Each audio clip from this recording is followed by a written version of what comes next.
Cricket ইতিহাসের সব থেকে বড় মহাসংগ্রাম বলা যেতেই পারে ভারত বনাম পাকিস্তান। 23শে ফেব্রুয়ারি অর্থাৎ রবিবার মুখোমুখি সংঘর্ষে নামবেন চির প্রতিদ্বন্দ্বী দুই দল। পাকিস্তান চ্যাম্পিয়ন্স ট্রফির প্রথম ম্যাচেই নিউজিল্যান্ডের বিরুদ্ধে পরাজয়ের মুখ দেখেছে, অন্যদিকে টাইগারদের বিপর্যস্ত করে চনমনে মেজাজে রোহিত ব্রিগেড। তবে দুবাইয়ের ন্যাশনাল ক্রিকেট স্টেডিয়ামে কোন দল বাজিমাত করবে সেটা সময় বলবে।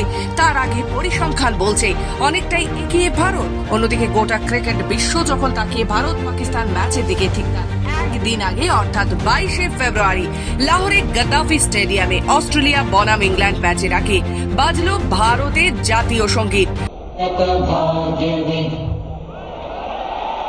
পাকিস্তানের চ্যাম্পিয়ন্স ট্রফি খেলতে যায়নি ভারত, বদলে হাইব্রিড মডেল হচ্ছে চ্যাম্পিয়ন্স ট্রফি। অনেকেই এই পদক্ষেপে নিন্দা করেছে, তবে ভারত পাকিস্তানে খেলতে না গেলেও ভারতের ছোঁয়া রইল পাকিস্তানে। পাকিস্তানের মাটিতে বেজে উঠল ভারতের জাতীয় সঙ্গীত।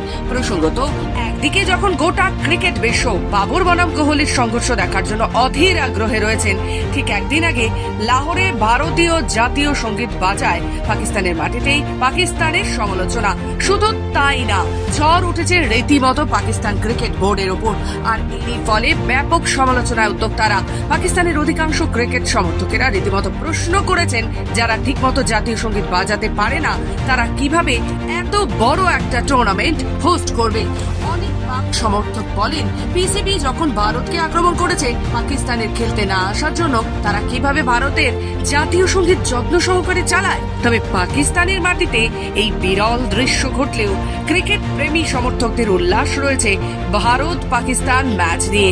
2017 চ্যাম্পিয়ন্স ট্রফিকে ভারতকে পরাস্ত করে চ্যাম্পিয়ন হয়েছিল পাকিস্তান। তবে এবার কি সেই হারের বদলা নিতে পারবে টিম ইন্ডিয়া?